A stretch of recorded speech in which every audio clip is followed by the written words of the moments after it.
Kalau memang semuanya itu ini nggak dibuka, pembuktian tes DNA juga nggak dilakukan, sidik jari juga enggak, handphone juga nggak dibuka. Satu lagi, handphonenya Eki itu tidak disita.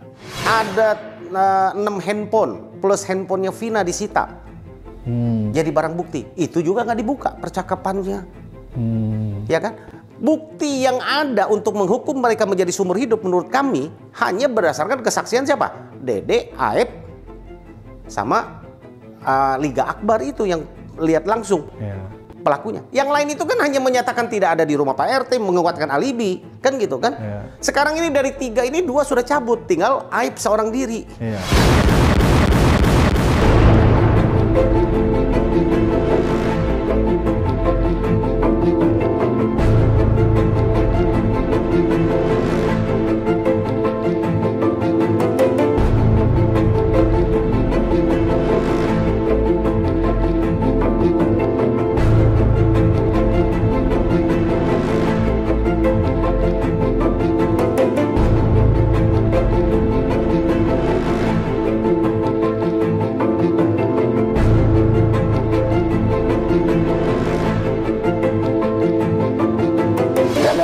Berencana seharusnya pertama ada motif, ya motif itu kan yang mendasari melakukan pembunuhan itu kan motif.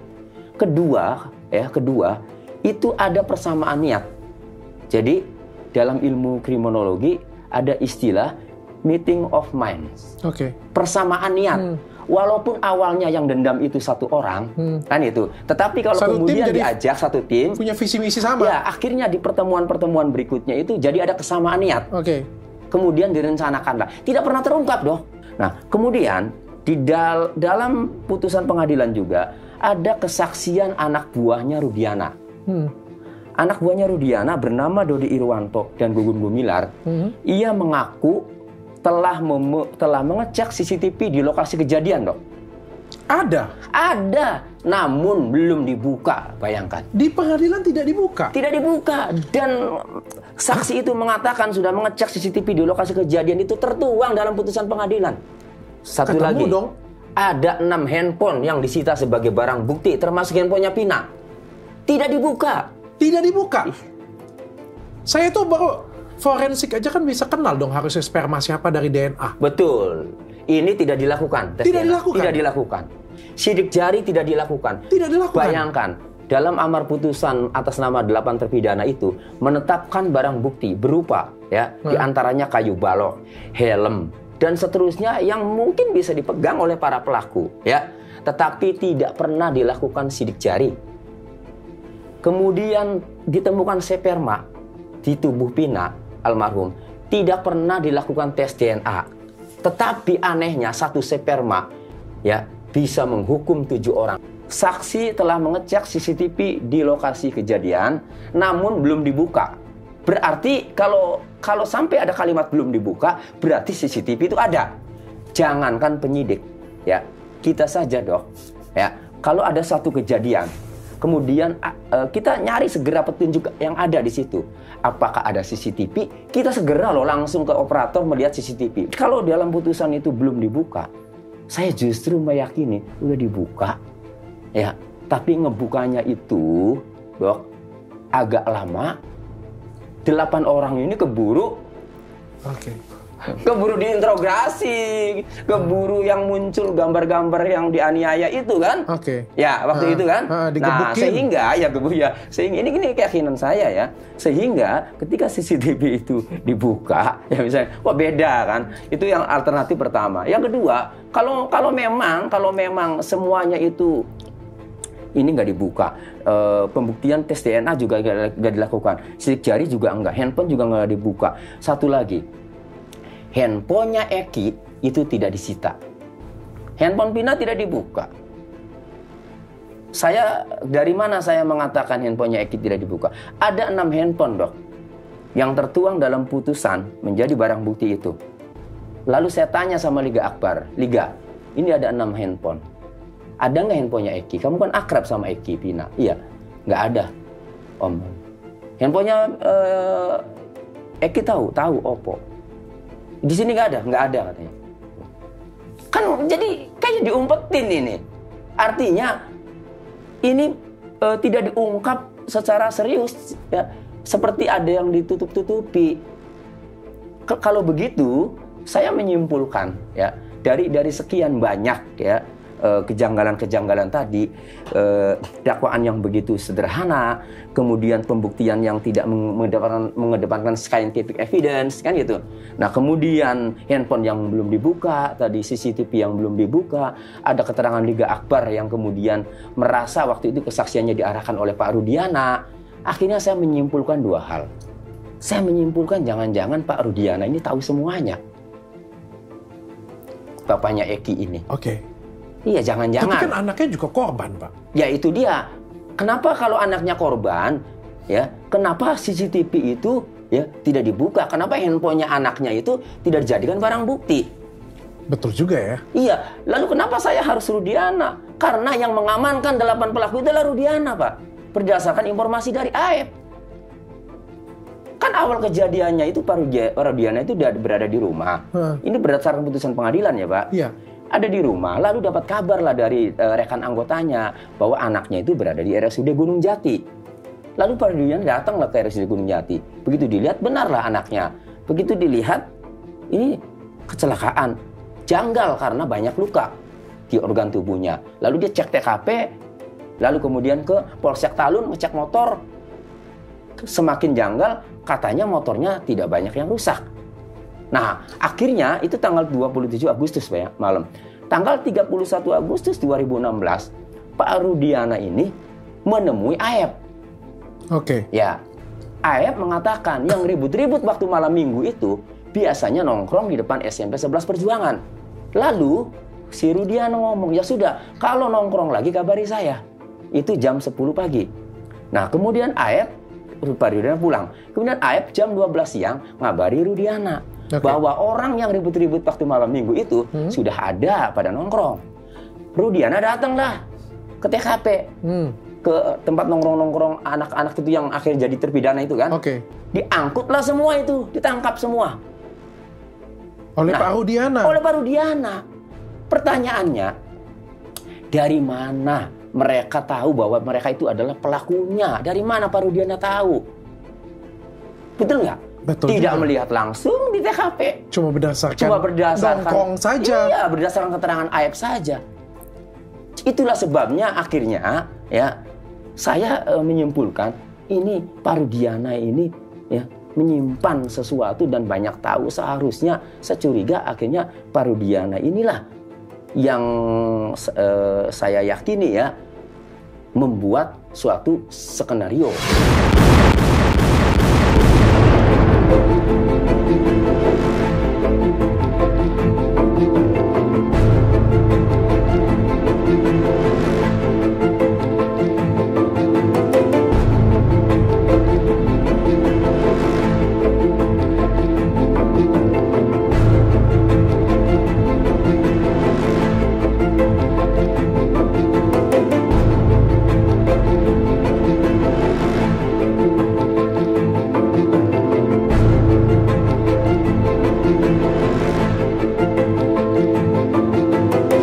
Sehingga kalau begitu, saya meyakini yang disidangkan ini sampai 8 orang itu divonis bersalah, yang 7 seumur hidup, yang 1 8 tahun karena masih anak, yang disidangkan, saya meyakini ini skenario. Opsi keduanya, ya, karena ini skenario, tentu menutupi suatu cerita yang lebih besar. Cerita atau kasus yang lebih besar. Ya kalau mau diungkap apa adanya, ya ungkap saja harusnya, apalagi anaknya, ungkap saja harusnya kan? Harusnya. Iya. Lah, lalu kenapa saya mengatakan seperti itu? Karena tadi tanda-tandanya, kenapa handphonenya Eki tidak disita? Bukannya handphone itu jadi petunjuk segera, siapa sih ya yang menghubungi Eki? Ya nggak? Siapa sih yang ngajak Eki terakhir kali ketemu? Siapa sih yang ngancam Eki? Siapa sih yang suka sama Eki? Dan macam-macam itu kan Pak bisa ditelusuri dong. SMP 11 ini adalah masuk kota Madya Cirebon. Bukan kabupaten. Bukan kabupaten. Antara SMP 11 ini kepada jembatan flyover itu jaraknya 1,2 km. Oke. Saya sudah ke sana, saya sudah lihat lokasi TKP-nya, gitu kan, 1,2 km. Lalu singkat cerita, Rudiana meninggalkan nomor telepon ke Aib, gitu kan. Kalau begitu, kamu telepon ya ke saya kalau anak-anak itu datang nongkrong lagi. Singkat cerita itu pukul 16 Aib ini telepon ke Aib Rudiana mengabarkan bahwa anak-anak itu sedang nongkrong di situ. Datanglah tim Aib Rudiana bersama dengan anggotanya, ya kan, datang membawa anak-anak yang nongkrong di SMP Negeri 11 SMP ya Negeri 11 ini dan dibawa ke Polres Cirebon. Jadi semua orang nongkrong situ diambil? Ambil, ada 8 orang. Oke. Dari 8 orang ini mulailah diperiksa. Jaya dengan Sudirman dipisahkan ruangannya. Saya tidak tahu dasar pisahkannya, kami belum dapat cerita yang lengkap. Tapi ini menurut kronologis yang muncul di pengadilan. Dipisah, lalu yang 6 lain dipisah ruangan. Menurut pengakuan mereka, awal-awal itu mereka masih normatif ditanya. Lalu hasil interogasi dengan Sudirman dan Jaya sesudah keluar dia itu dari situ, mulailah menurut pengakuan para terpidana klien kami, ya kan, dugaan penyiksaan, dugaan pemukulan, disetrum dan apa itu terjadi. Siapa yang lakukan itu? Katanya anggota dari Rudiana, berikut Pak Rudiana juga. Oh, Rudiana juga langsung? Menurut pengakuan ya, diduga ya, menurut pengakuan dari klien kami yang cerita, dan sudah dia buatkan itu dalam bentuk tertulis kronologis jalan ceritanya, karena mereka ada di dalam kan tidak bisa melapor, ya kan? Timbullah persoalan itu, lalu ya kan, menurut mereka akhirnya mereka dipaksa mengaku nggak tahan mereka ini terhadap siksaan. Mengakulah, kan gitu kan? Rupanya baru diketahui nama-nama mereka itu disebut sama Sudirman sama Jaya di dalam. Yang dipisahkan dua orang. Yang dipisah itu, termasuk yang 3 DPO yang nggak jelas itu. Disebut namanya, akhirnya dipaksa ngaku. 1 orang dilepas, Aldi. Ya kan, Aldi ditahan karena di bawah umur, itu pun sempat disiksa, dan ini kami hadirkan juga menjadi saksi laporan kami di situ saat itu. Yang menjadi pertanyaan bahwa sesudah dari situ proses pemeriksaan itu adalah terus mereka gali, dan baru pukul 18.30 menurut pengakuan ini juga kami curiga, masih kami ragukan ya. 18.30 artinya cuma 2 jam setengah ya dari penangkapan itu. Apa mungkin 2 jam setengah itu para terpidana sudah lengkap jalan ceritanya. Bahkan Sudirman itu sempat dibawa keluar untuk mencari mengambil barang bukti yang konon batunya entah dari mana, bambu karena nggak ketemu balok ya, bambu yang dipotong dari mana, ini menurut cerita ini yang kami mau coba buktikan, katanya itu baru dipotong bambunya. Informasinya bawalah itu menjadi barang bukti, itulah yang sampai ke pengadilan. Itu yang dihadirkan di pengadilan. Itu yang hadir ke pengadilan, Bang Abraham. Ya. Jadi ini cukup menarik karena kami persoalkan ketika juga mereka di BAP, katanya pertanyaan dan jawabannya itu sudah tersaji di papan tulis. Kalau nggak sesuai dengan jawaban yang di papan tulis, mereka disiksa lagi ketika diserahkan di Polres. Ini pengakuan mereka ya, terpidana. Benar tidak benar itu yang kita ingin buktikan. Menurut saya, ya ini perlu kita kaji lebih dalam. Persoalan ini timbul banyak pertanyaan kami. Atas dasar apa Rudiana melakukan penyidikan sprintnya tidak ada? Walaupun dia seorang anggota polisi. Satu. Dan bukan bidangnya. Dan bukan bidangnya, itu satu. Yang kedua, ini bukan tangkap tangan, Bang. Ya kan? Dia main tangkap 8 orang lalu disiksa, ini kasus pembunuhan serius. Ya kan? Orang udah disiksa ngaku, sampai di pengadilan pun kami melihat barang buktinya yang secara saintifik ya, itu nggak ada. Ya kan? Apakah pernah dicek? Pisau yang dihadirkan itu ada DNA korban, katanya diperkosa, dicek nggak spermanya, kemudian ada nggak sidik jari dan lainnya, ya kan? Kami dengar ada batu yang dihadirkan, batunya sebesar gitu, saya kaget, ngelemparnya gimana ya, timpuk-timpukan itu bagaimana ya? Bambunya pun konon ya, ini dugaan ya, katanya ini baru dipotong saat itu. penuh dengan kejanggalan, ya kan? Kalau ia pun dia katakan mengamankan, tertangkap tangan, dia ketika dia mengancari informasi sebagai warga masyarakat mungkin boleh, walaupun dia anggota polisi. Tapi sesudah dapat itu dia harus serahkan itu ke reskrim, bukan dipukul dan disiksa dulu, pengakuan baru serahkan. Menurut saya itu yang kami pertanyakan. Banyak hal lah Bang yang kami melihat kejanggalan-kejanggalan, berkembang terus peristiwa ini kan, berkembang penuh dengan pertanyaan. Kalau ada lemparan batu, ada tawuran, kita advokat ini kan sering bertanya ya. Iya. Masa sih yang lihat cuman Aib sama Dede gitu loh. Iya. Kami hadirkan banyak saksi yang lewat di situ, yang rumahnya sekitar sana, semuanya bilang nggak ada tuh tawuran. Cuma Aib sama Dede gitu kan. Kalau iya betul itu tawuran, batu berserakan, logika hukum kita kan berjalan nih. Iya. Mungkin nggak tim laka yang datang ke lokasi itu lalu menyatakan itu kecelakaan tunggal kalau lihat batu itu berserakan? Ya. Itu satu. Oke. Kedua, kalau ada luka tusuk katanya, mungkin nggak unit laka berani menyatakan itu kecelakaan tunggal? Kami hadirkan saksi loh, ada yang mandiin jenazahnya, ada yang perawat rumah sakit yang melihat. Kami punya foto-fotonya ketika sampai otopsi, sampai visum. Yang pertama tidak pernah ada luka tusuk, kan gitu kan. Jadi banyak cerita berangkat dari situ. Kami inginlah, bukan kita membela secara membabi buta yang mendampingi. Tentu kita ingin menempatkan kalau betul rangkaian itu peristiwa itu ada dan klien kami pelakunya, kami tentu nggak akan silahkan dihukum. Ya silahkan dihukum karena itu akibat dari perbuatan mereka. Pertanyaan yang cukup mendasar lagi kita sebagai advokat ya. Ini tuduhan bersama-sama. 340 merencanakan membunuh bersama-sama. Perencanaan berat nih. 11 orang. Nggak bisa dibuktikan kapan perencanaannya. Ya hadirkan di fakta persidangan, kami melihat hanya ada SMS atau BBM tanggal 17 Agustus yang mengancam kepada Eki. Itu pun nggak jelas nomor siapa. Kan gitu kan? Itu pun nggak jelas nomornya, nomor dari siapa yang dibuktikan di situ kan? Itu BBM ya pada di antara 11 orang ini kalau mereka mau rencana kan gila kalau nggak saling kenal, nggak punya tujuan yang sama. Kan harusnya punya tujuan yang sama. Gue sakit hati apa, lu sakit hati apa, sama-sama kita mau bunuh, mau habisin. Benar. Punya tujuan yang sama, motif yang sama. Ini nggak saling kenal. Kapan mau rencanakannya? Ya kan? Jadi, bahkan masing-masing punya di konstruksi hukumnya punya tugas, fungsi, peran masing-masing.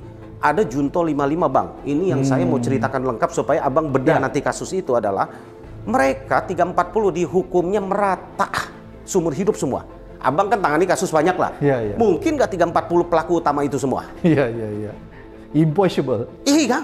Kan gila menurut kami. Ini pendapat kita kuasa hukum ya. Harusnya kan kalau yang cuman nempeleng doang, cuman mukul doang, masa tetap dihukum seumur hidup dengan yang nusuk sama yang yang perkosa. Ini kan nggak masuk akal ya, nggak masuk akal. Kalau semua menusuk berarti banyak tusukan. Ya inilah kejanggalan-kejanggalan ini kami coba hadirkan.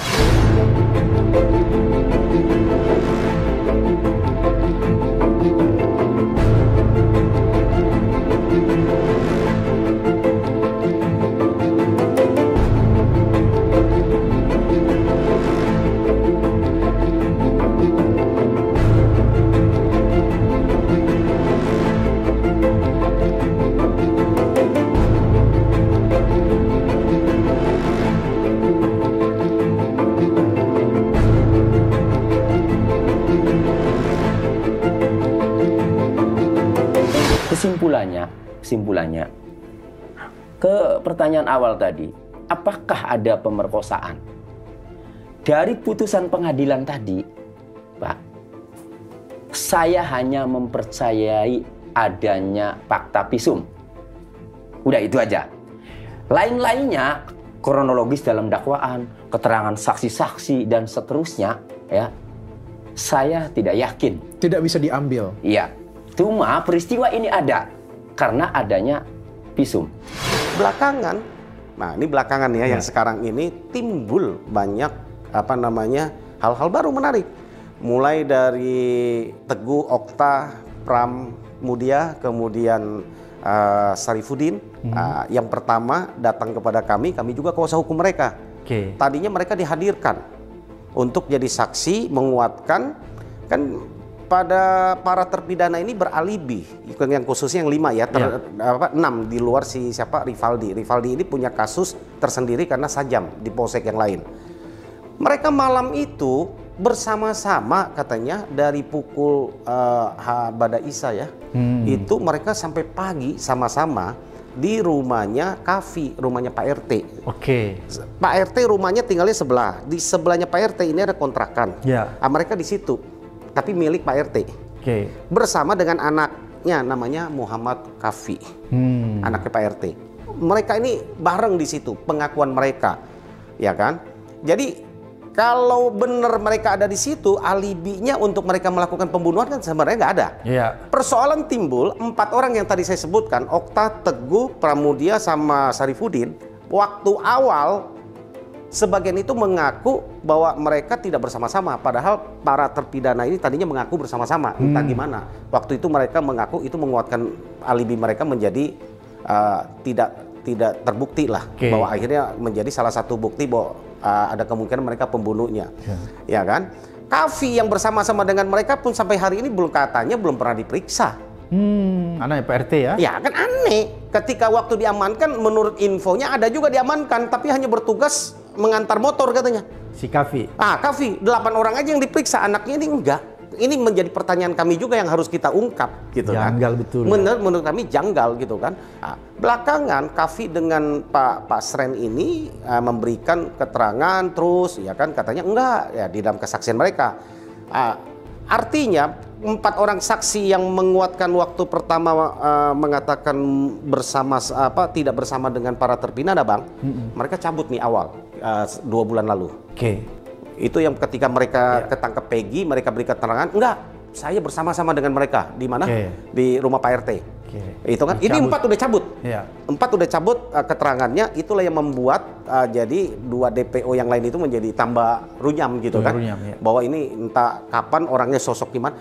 Ada DPO pakai sketsa kan lucu gitu kan. Menurut saya ya kalau teroris ya boleh lah. Boleh ya. Kalau ini pembunuhan berencana, mereka kenal siapa orangnya, menurut saya harusnya ya gampang sekali ya, foto dan apa muncul. Tapi sudahlah, kita nggak menyalahkan institusi polisi. Ini oknum menurut saya tahun 2016 atau bukan sekarang-sekarang, 8 tahun lalu.